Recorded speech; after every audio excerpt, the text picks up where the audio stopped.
Hello, today I will be continuing to work on the Billiard software and we have some tasks to do. And as a warm up, the first task is removing, but I don't want to remove it. I want to hide it because if someone wants that, I can just uh, make it visible. Uh, which is the games report, what we are talking is, and it's on the admin panel under the reports page, and its main purpose is to show all the games that played and completed, or it also stores the active games as well. And so it's not in use by my client, so we talked and decided to not show it because it's not giving some value. So what we have to do is to go to reports page, which is the index.view, and we are listing all the available buttons to redirect reports, and we have our games report here. So what will I just do is hide it, and yeah, it has disappeared, but we can still access it without a problem. So we have to keep it if in any case we need that. Okay, we done that. Pretty simple. uh, what else is needed is a link support for custom notifications. What I mean is, in here admins can share messages, but there are some use cases that we need to add a link, so there should be a way to add a link into the message. So what I'm thinking is, right now we are just storing it as a string and displaying it here with as a string, so we can display it as a HTML. And so if we done that, we can show the link as a anchor tag. It opens the vulnerabilities, but the notification is only sent by the admin, so we shouldn't need to be worried about that. And to go where we are doing it is probably on the dashboard.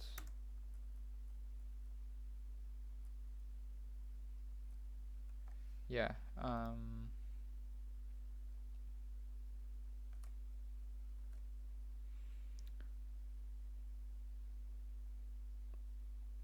No. That's the confirmation pop-up, and yeah. Okay. Here we are publishing the notification. So what I need to do is, our admins are not programming people, so they don't know what anchor tag is. So we need to add a button to the link, I guess. So what I can do is, we can have a separate input here, and with a button, they can write the link and click add link, and it will be added to the text as an anchor tag. So if we come here and create another div,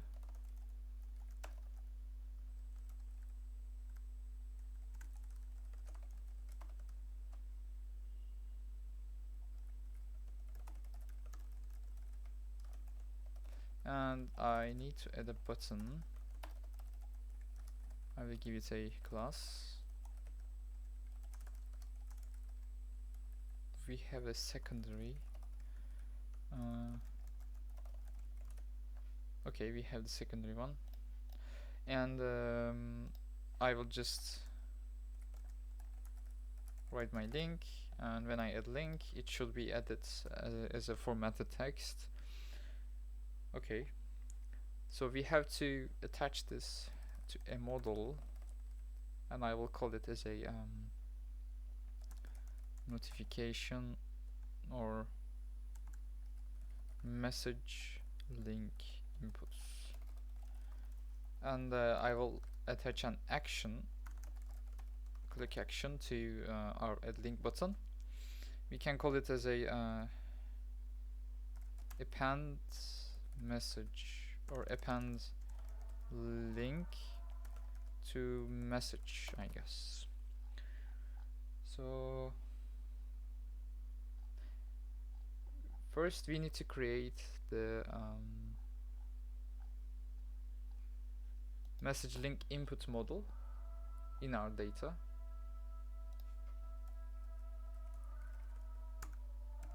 And it will be start as a null value, and we need to create a function which is append link to message. What it will do is first we need to check is our input is empty. This message link inputs is null, or this message link inputs equals to something empty. It will return, and if it's not empty or null, we can just create a custom string. I will call it as a, we can use const here, I guess. Anchor tag, use those special, and that's our anchor tag. It will have a string in it, so the admin may want to add the link but don't want to show the whole link. You know, if our link is a link to a form or separate website, which can be too long, so what we can do is just add another field,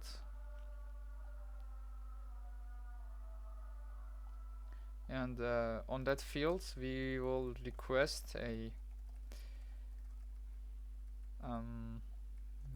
link text, maybe message link text inputs. Let's give them some labels. I am not working on the styling right now, just to make it function right now. Message link text inputs, and we can define it, link text inputs.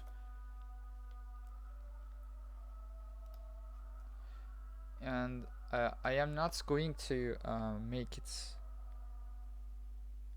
required, because maybe it's so short and they don't want to add a text for it. So I will check if it's empty, we can just show the link. If it's not empty, we can show the written text. So for our href, it's going to be this message link inputs, and for our inner text, we'll check this message link text inputs is not null, or this message link. So what I can do is I can just create another variable and anchor text, and so that's message link text inputs is not something like that. We can just return that, otherwise we will just returning message link inputs. Anchor text here, oops. Okay, and what I need to do is to append this anchor tag inside our text area. Which variable we are using is it is naughty message. What we're gonna do is go to naughty message. I think we can just plus and equal dots, anchor tag, or we can add a space.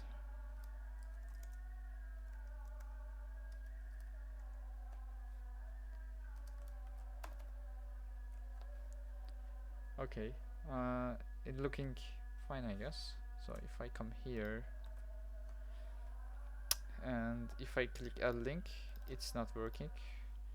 And oh, wait a minute,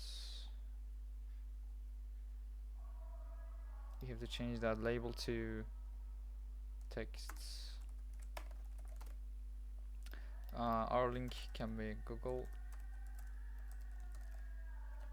and I will leave the text empty for this one. When I click link, there's a null going on and there is another null, but we successfully managed to paste the link.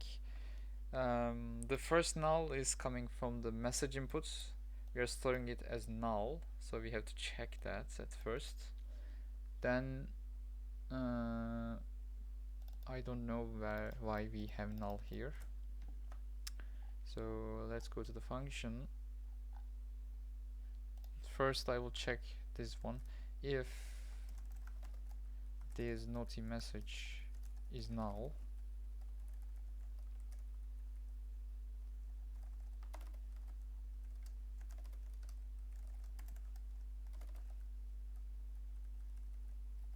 I will just add the anchor tag, else I will add anchor tag with a space. Let's check it first.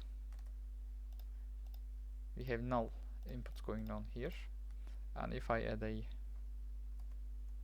link here, oops, I just clicked publish. Yeah, okay, now we only have this null, so let's fix it. That's the anchor text, and what we are doing, if message link text input is not null or not or, and yeah, it should fix it.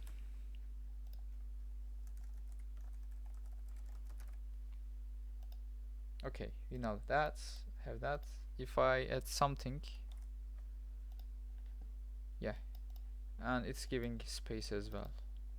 Okay, and after adding the link, I think I should clear those inputs. This message link inputs should be null. This message link text inputs going to be null as well. Let's test it out again.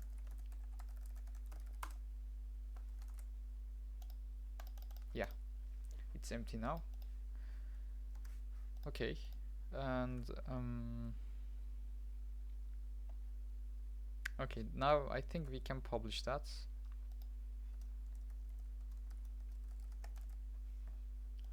Maybe we can edit like that. Okay, I will click publish on our dev console to check. Okay, we published it and it returns success. So when I go to the notifications, we have that, but it's just written as plain text, because let's go to the notification view, and here we are looping through all notifications, and here I am just printing the notification, notification message, and the component I am using is coming from the Beautify, and I am not sure is it supporting HTML as subtitle. GS subtitle as HTML value. Let's check it out.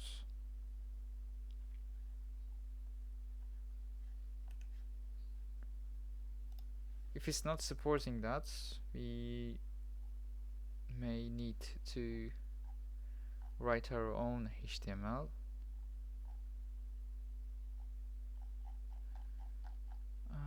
Maybe we can look at the API, which is the list item. And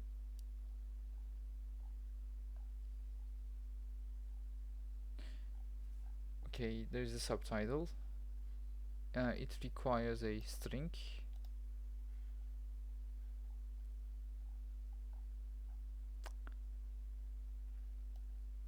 Oh, we have slots. Okay, that's cool. So if we have slots, we can then append our own HTML into it. So probably we're going to do that. Templates, v slots to be subtitle, and inside the subtitle I will create a div, and as I remember we have HTML, yeah, and inside that notification dot message. Okay, now we have our link, and it redirects us. I will not work on the styling of it. It's not a crucial thing for now, but I can add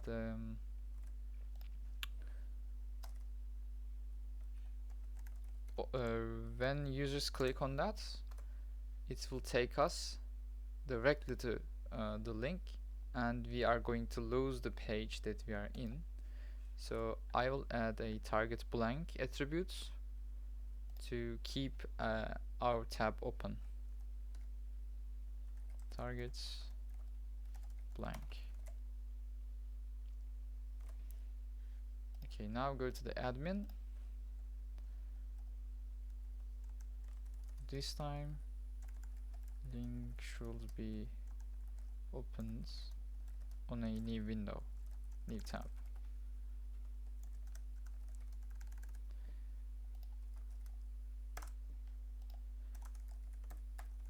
HTTPS.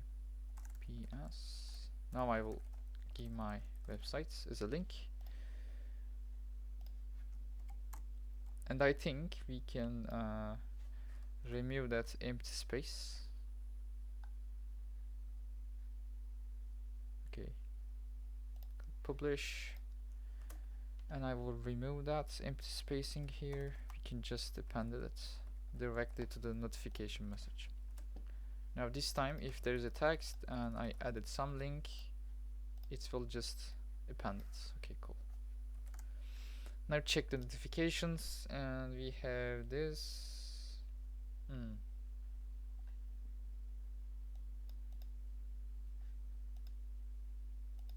Strange. When I go to the okay, when I click that, yeah, it's opened on a new tab. Okay, and if I click those marking icons, yeah, my notifications are red and they are deleted. Okay, that was done as well.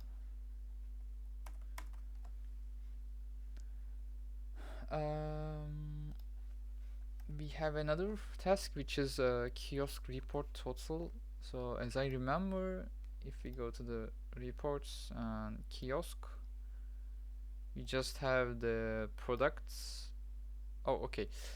In the kiosk we have selling some products, and in the reporting side of it, we just listing the products and the sold amounts of items. Like we have sausages, we sell 5 sausage, and for 5 sausage we get X amount of money.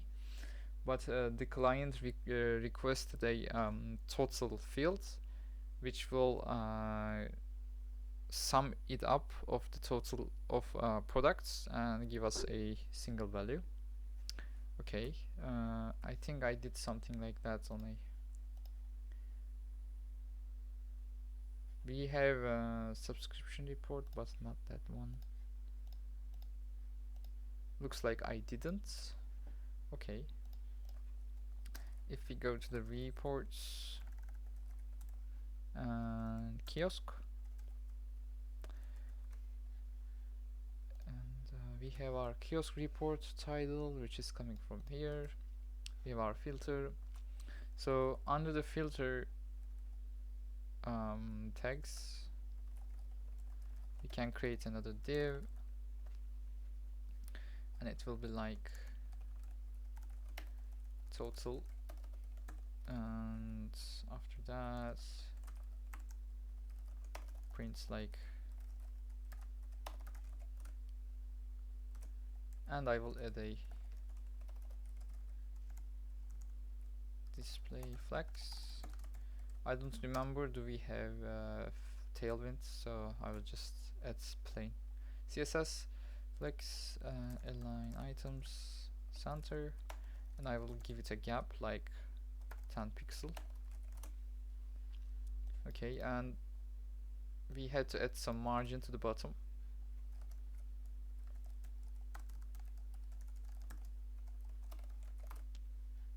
Okay, we now have the total number visible.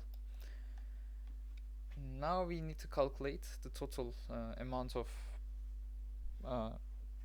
money we gathered from the kiosk. We can keep our currency here, and we need to do a, we don't need to do a additional requests. We are doing a request to get our kiosk data.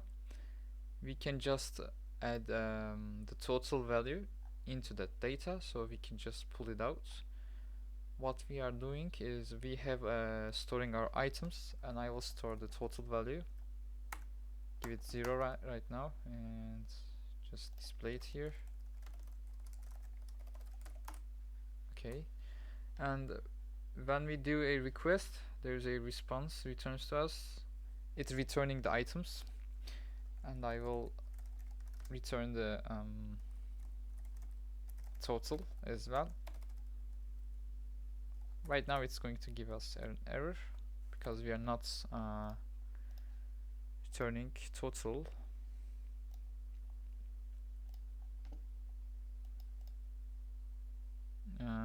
We are returning products. Okay, yeah,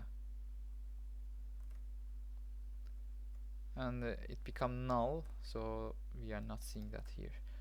What I'm going to do, at first check, I will check that if this total is not null, then if it's not null, I can just safely write our data. It's not working. It is undefined, I guess.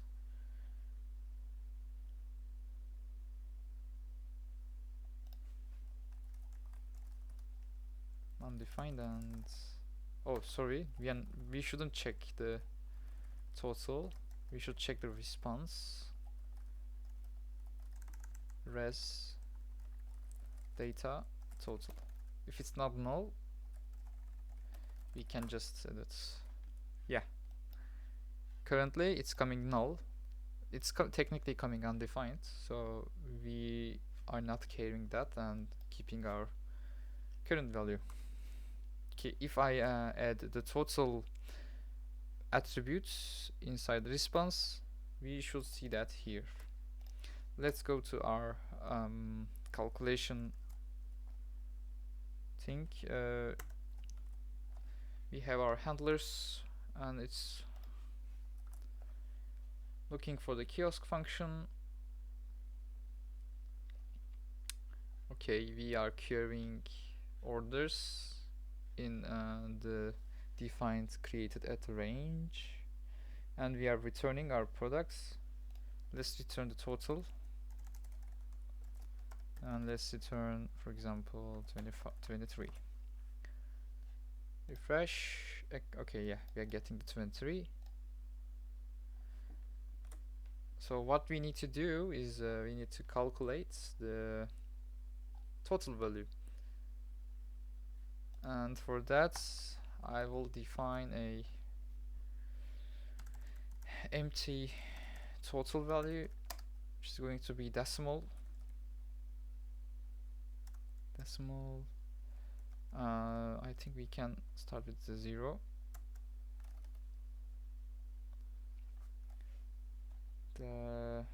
Just return the total. We should get 0, but with dot and 0. Okay, we are not getting it. It's coming as a string as well. I think I need to format the coming string. Okay, just continue.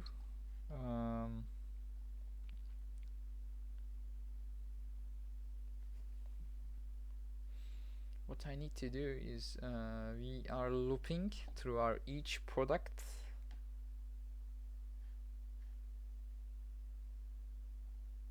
and we are checking, or we are filling the products array,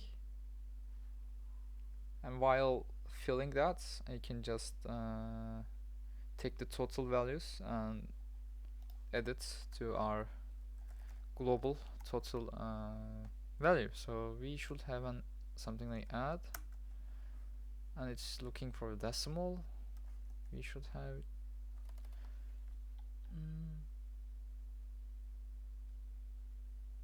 oh, okay.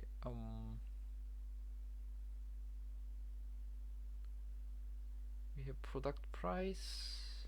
I think I can just look copy that.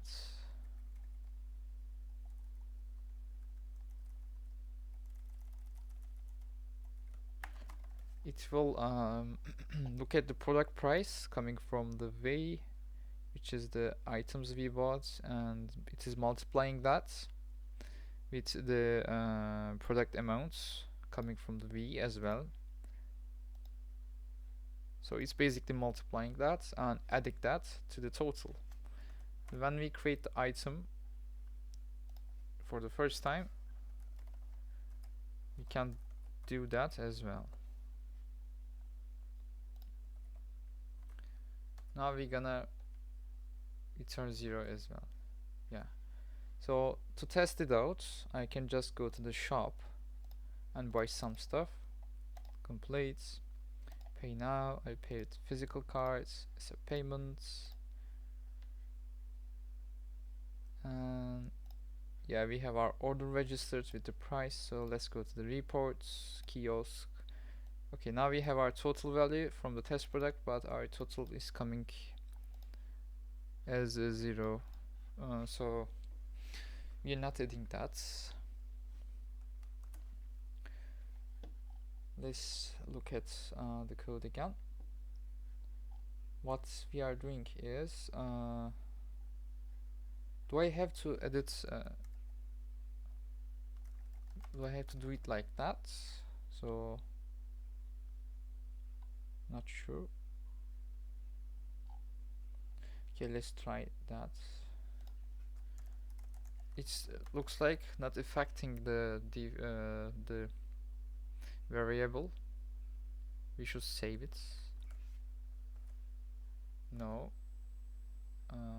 it's probably crashed. No, it does not.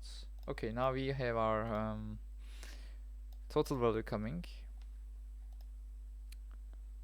To test it properly, we can add another product with test product 2. Let's give it 58.99. Save it. Okay, now we have our product. Let's shop it. Buy 10. Complete. Pay now. Physical card. And our order is here and paid. Okay, success. If we go to the kiosk, we have our 2 of the products, and looks like our value is correct. Yeah. Okay. We basically have our total value. So what we can do is we can try the filtering, but it should work because we just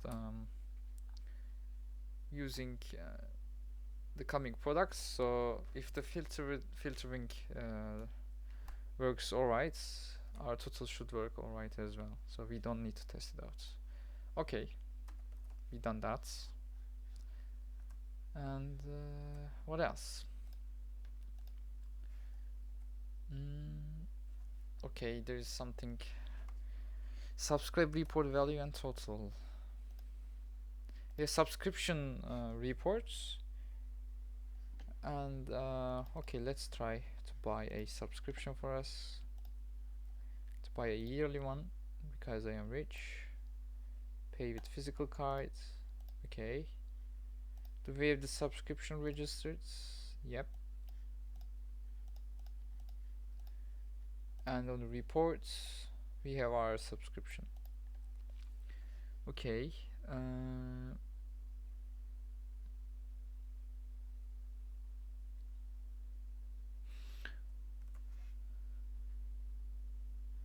I don't understand what client requested, so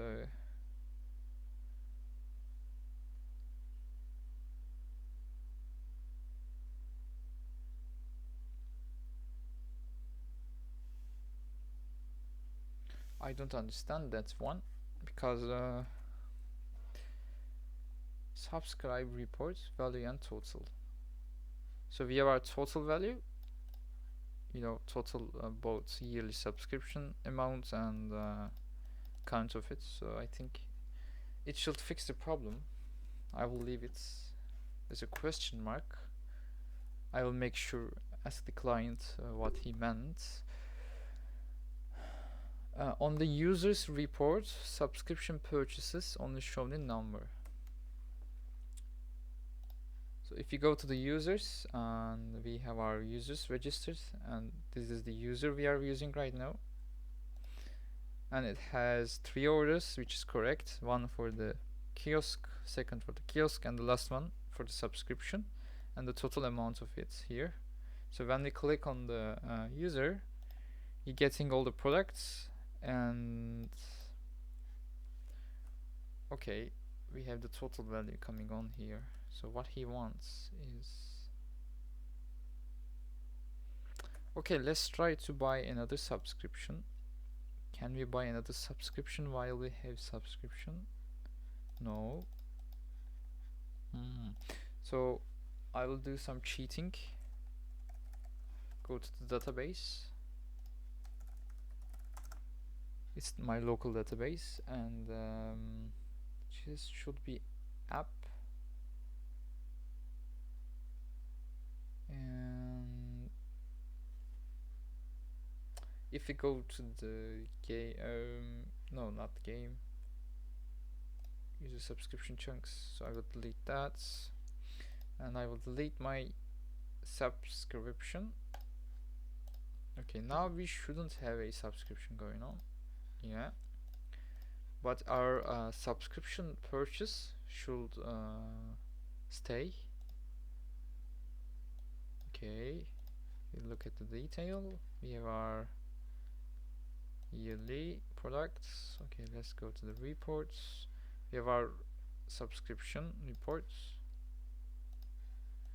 and yeah, our price still here. And okay, now I will buy another subscription. Now buy monthly or yearly physical cards. Okay, now we have our subscription on the reports. Yeah, we have 4 orders and 2 yearly. Okay, what is the request? Users report subscription purchases only shown in number monthly times 5.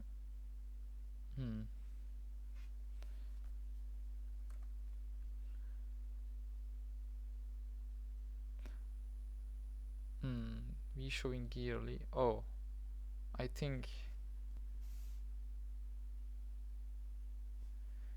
he just wants to show 2000s Kia as subscription sale.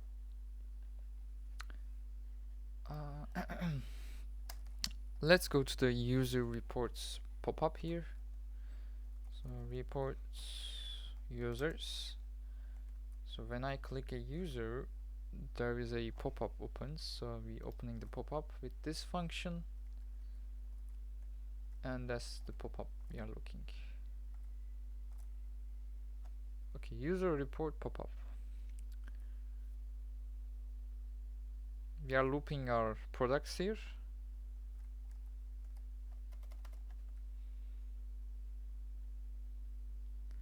And do we have aware of the product type?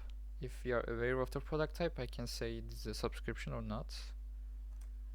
Let's look at the products we have. I have views debug plugin available, so I will just go to the pop-up, user report pop-up, and we have our products. No, we are not aware of the product type, and it looks like these products are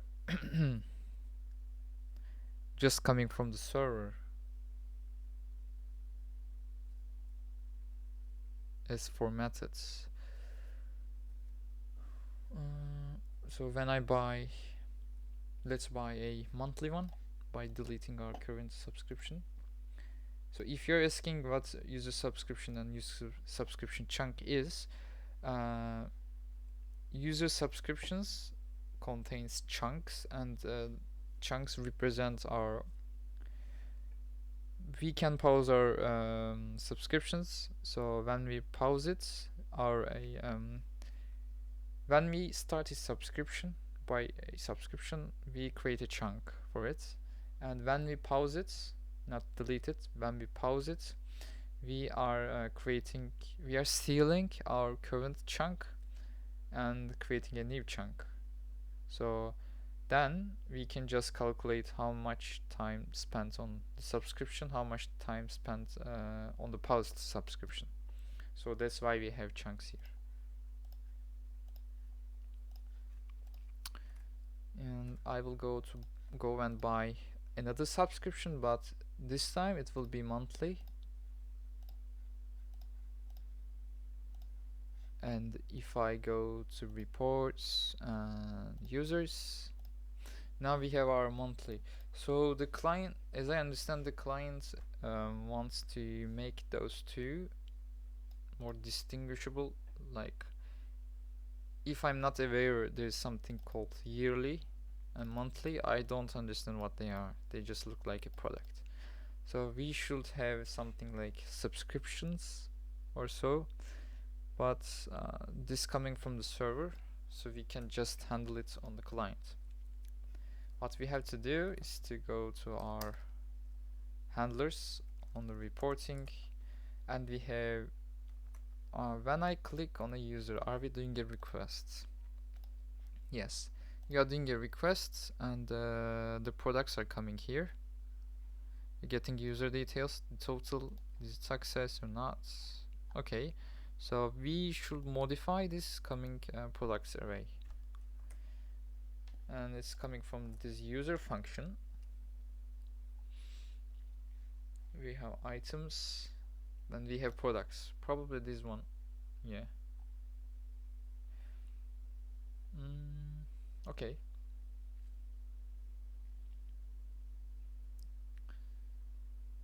Oh, okay, we just doing the same thing with the kiosk reports we did, and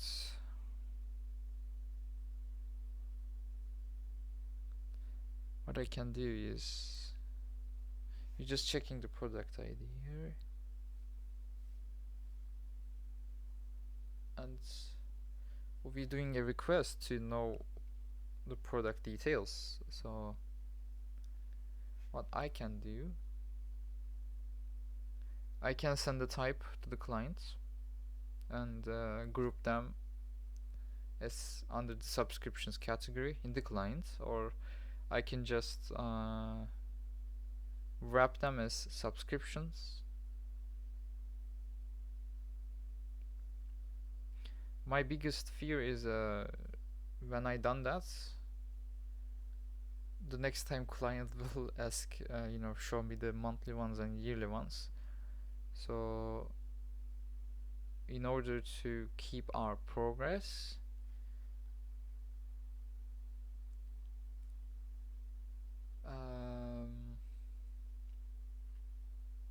I am not sure. So we are looking at the items. The items are order items. If you look at order items in the database, we have order ID. This is the order items attached order, and we have the product type, which is stored as enum in the server side. So it represents a subscription product or a game product, and the related IDs. And also for ease of understanding, we have product names. So the important parameter for us is the product type. What we can do, if the product type is subscription, just count it as subscription. Okay, so I will just comment this out to keep it. When the client just wants to revert, I will just have that here.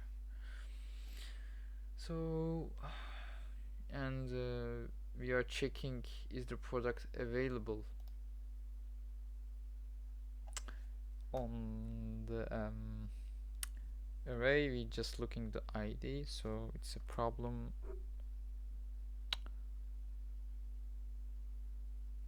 And where is ID coming from?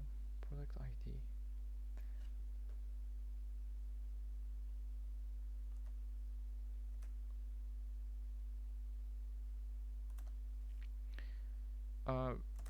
Looking product IDs is not a good idea, because we can have different items with same ID, because one can be subscription, one can be product.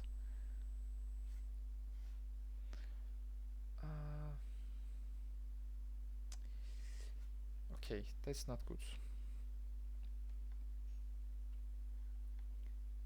Looking to database, looking at the product.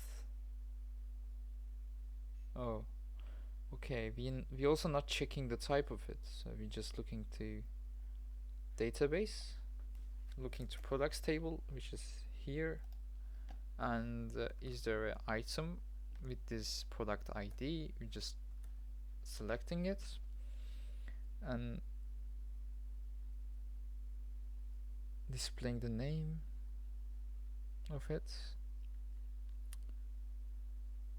Okay, how it works for the subscription. So if I have subscription,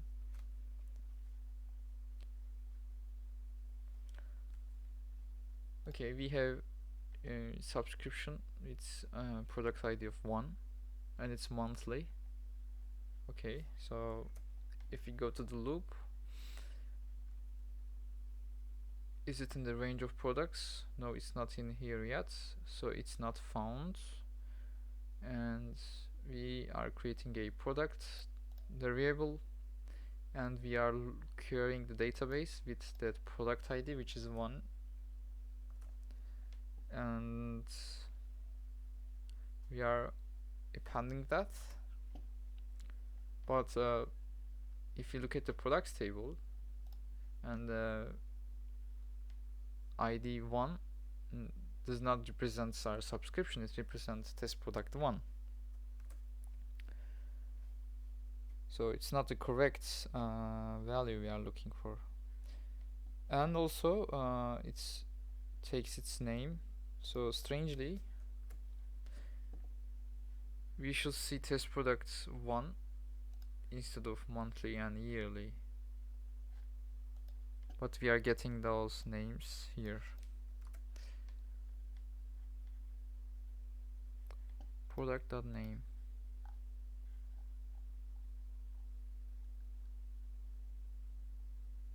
Oh wait, we have 3 different loops,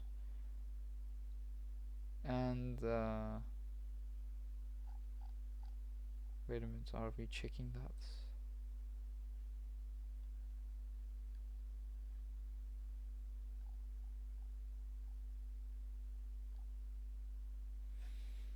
Game, and we have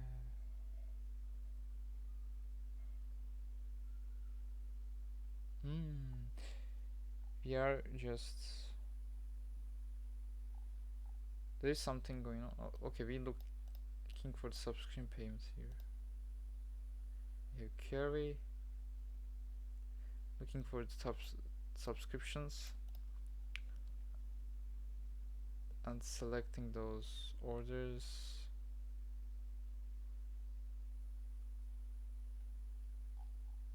The items are coming from here.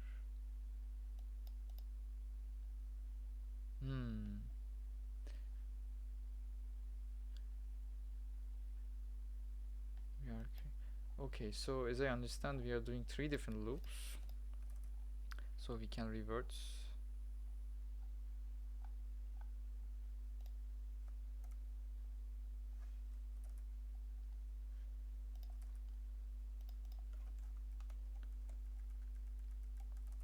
We are doing 3 different loops for each of for shop items, which are the products, for the games, and for the subscriptions. Okay, so it's makes our job super easy. What we can do is just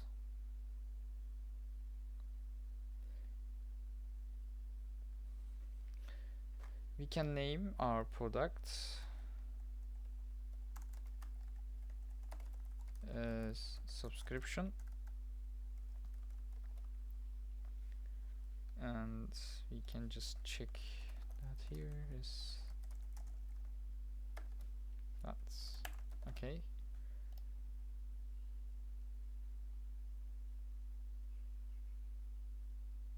Now we should just get subscriptions. Yeah, and I think that's what the client requested. Okay, we achieved that with less code. I will count that as completed. We have other features going on like manual subscription adding. I think that's an important one because we should be just able to go to user details and add a subscription, or we should be able to pause it or cancel it.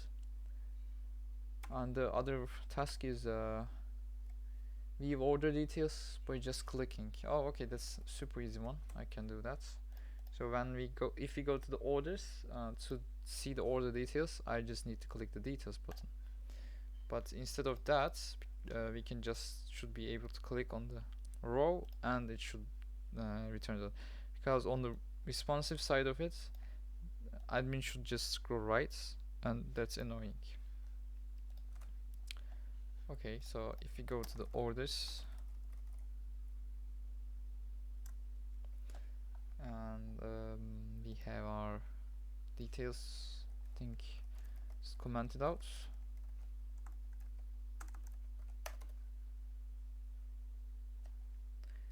And what we are doing is I can add a click function to the row, and when we click that, can router push and write our desired URL. And if we click on that, for example this one, they are redirected. Yeah, and for the desktop users we should create a effect, hover effect. It's super simple. What we can do is I can give it a style, cursor pointer, but I need to give it a class to create the background color effect. But it's coming from the table, beautify table. I am not sure is it going to SF. Okay, let's try that. Let's give it a class, hoverable row. as you noticed, I'm writing just solution like code. It's not super clean code going on. What we named it? We named it hoverable roll.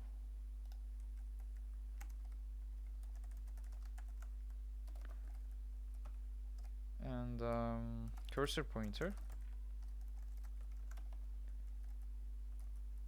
And when we hover that, oh, wait a minute, we can just do that on hover. Pointer opacity 0.8. Okay, don't like that. Backgrounds, color, for example, just test out black. Yeah, it's working. What we can do, we can get the current color.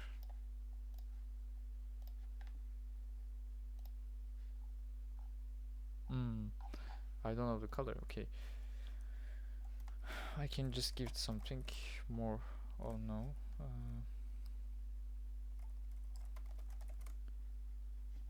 It's too light. Try this one.